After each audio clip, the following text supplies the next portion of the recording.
Testing. I want you to raise your hand if your first name is Esteban. Oh, we got one here. No one else. Now, second question.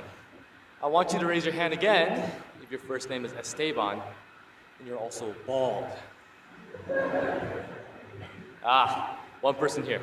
Now, other than the fact that I'm purposely picking on Mr. Camber here, these two features of being named Esteban and being bald are extremely unique, right? Just imagine if we had just all raised our hands in this chapel. What if in another universe this was actually a possibility?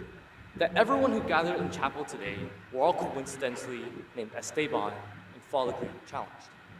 That would be pretty amazing, right?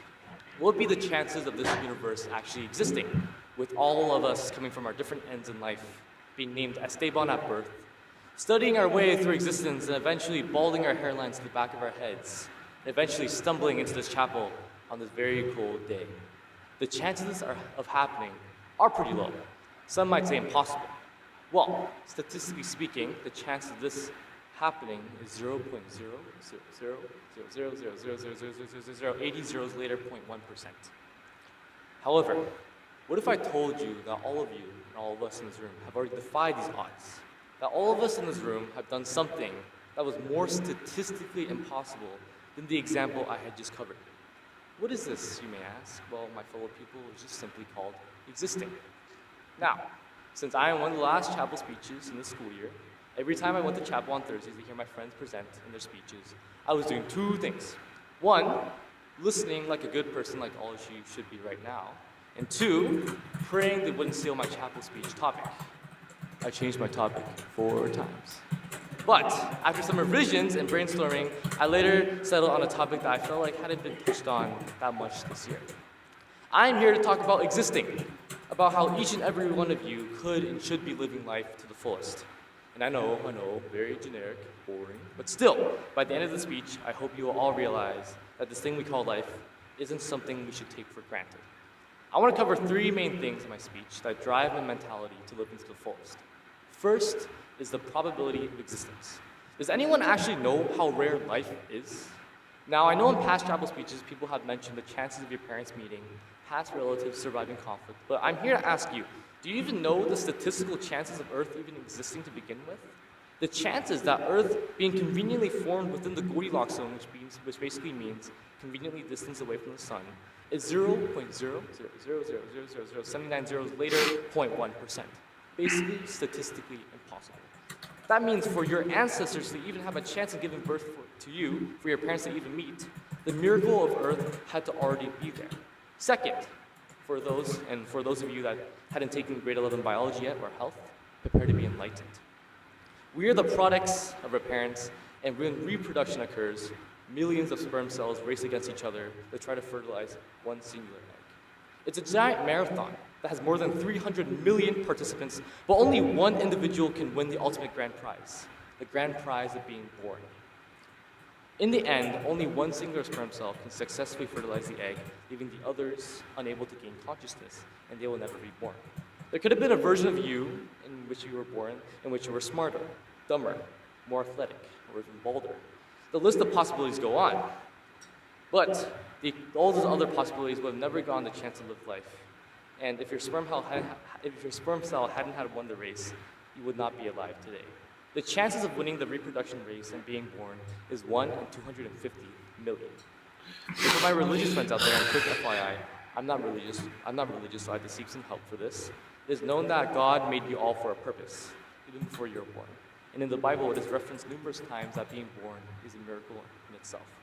What I'm trying to say is that your life is a miracle. You are more likely to witness the Earth get wiped out by asteroids 3 times in your lifetime before you would statistically be alive again. You are special, and all of you guys need to know that. So why do I bring this up? Why talk about the blinders of statistics when we already exist? Does it really matter if we already won the birth lottery? Well, it does. Since the chance of you being in existence is so inconceivably improbable, that basically means your life is infinitely valuable.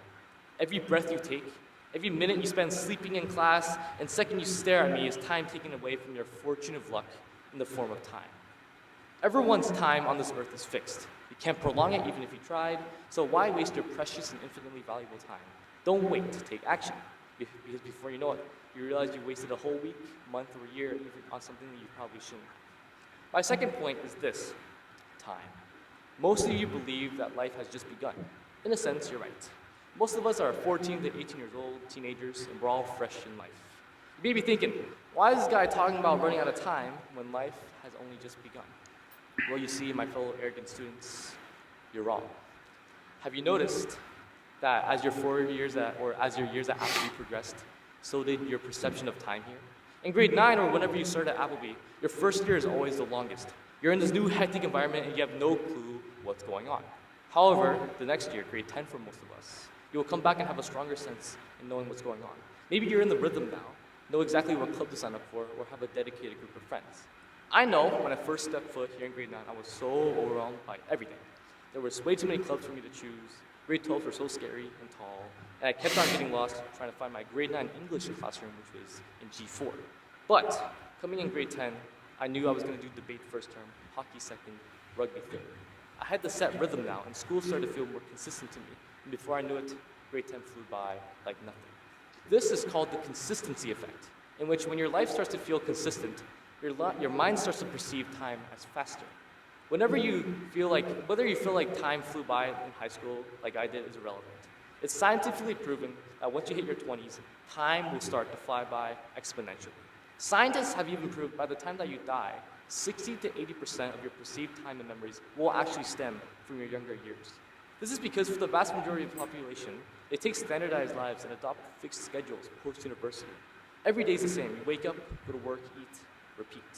Childhood is the most unique part of a person's life. You learn the most things during these first 18 years of existence and experience the most things. Hence, why you will remember this time as a kid more fondly than your time as an adult. Recognize that youth is something that is unquantifiably precious, something that money can't buy. You should cherish this time as a kid. Work hard, but don't work too hard. Additionally, my friends in this room, senior twos, the summer is our last summer of true freedom before adulthood. For most of us, summer in university will mean internships, work, and volunteering. You won't have the same freedom as you have right now, and when you graduate university, you will join the workforce. I have an older brother that graduated Appleby in 2018. His name is David. He went off to study computer science at Waterloo and is now working at Amazon in San Francisco. I didn't truly grasp the realities of adulthood until I had talked to him. He said that he no longer had March breaks, he no longer had summer breaks, and he no longer had winter breaks. He works all year round and only has 2 to 3 weeks of allocated vacation time. He also mentioned that he will receive more time off when he becomes older, but this is still such a shock for him. Appleby spoils us with a total of 15 weeks worth of breaks in a year. To go from that number to such a number much lower than that is daunting for me. The next phase in life is regarded as one of the busiest, with many people saying that your 20s are going to be a time of hardship, hard work, and perseverance. This is the reality that we all eventually have to face, and whether you like it or not, we all eventually have to live it. So please cherish your youth, go have fun, go book trips, enjoy your time when you're young, because our time is fleeting, both as kids and in life. This transitions to my last principle. Not everyone will live to 80 years old. All of us have this naive optimism to believe that we'll all live to 80, that the technology and advancements in medicine will pave the way to partial immortality with our lifetimes. My answer to this is that it's wrong. Although on a practical level, maybe True Lord will invent a youth serum that extends our lifespans, but that won't diminish from the fact that you won't stop aging. If you were to ask any millionaire, billionaire that are in their 70s or 80s, what they would do to relive their entire life all over again, a lot of them would be willing to give up a lot of stuff. For example, their entire net worths, just to be able to run as fast as they used to be as healthy as they used to be, or to be as energetic as they used to be. People spend their entire lives working, trying to get that next promotion, to haul in large amounts of money, only to realize that they would be willing to exchange that money for their time as child and youth again. Also, just because if you die at the age of 100, doesn't mean you get 100 strong, happy years. Once you get older, you get weaker, you get less energetic, and your overall quality of life diminishes. You are only going to be as young as you are today. Instagram reels of old people giving advice always told me that soaking in your time as young people is something that most people forget to do, and then later, what most people regret to do. So why decide to talk about this topic? I believe too many people just aren't living their lives to the fullest. Although it's not my opinion to judge, I believe there's still things people can do to mitigate wasting their time. In the end, no matter how you feel, whether you feel sad, angry, happy, motivated, lazy, the sun will still set in the evenings and the moon will still rise at dusk. Time is not going to wait for you, and it's up to you to decide how you want to spend your infinitely valuable time on this earth. Go strive for those challenges. Ask out your crush. Sign up for things you don't usually do. I had played hockey my entire life, and even though being a house league warrior was fun, I decided to give swimming a try, a sport I had never tried or touched. I took that leap of uncertainty and it became one of the best decisions I had made in my athletic journey. Make the most out of your life because remember, when we all eventually pass, we won't remember the things we did consistently or things we did on repeat. We will remember the things that we did that were out of the ordinary and unique. At the beginning of the speech, I asked you to imagine a world in which we are all named Esteban and bald. A statistical impossibility, right? Well, guess what? You being here today was even more impossible. You've already beaten the odds in your life, and you're young. That's the best gift you'll ever receive. So go on, take action, try new things, try new sports, pursue difficult leadership positions, and do things you will remember, not things you won't, because the clock is ticking, your time is fading, and it's up to you to decide how you want to spend your life. Now let's spend another precious 2 minutes to sing hymn number 460, Shine, Jesus, Shine. Thank you, I believe.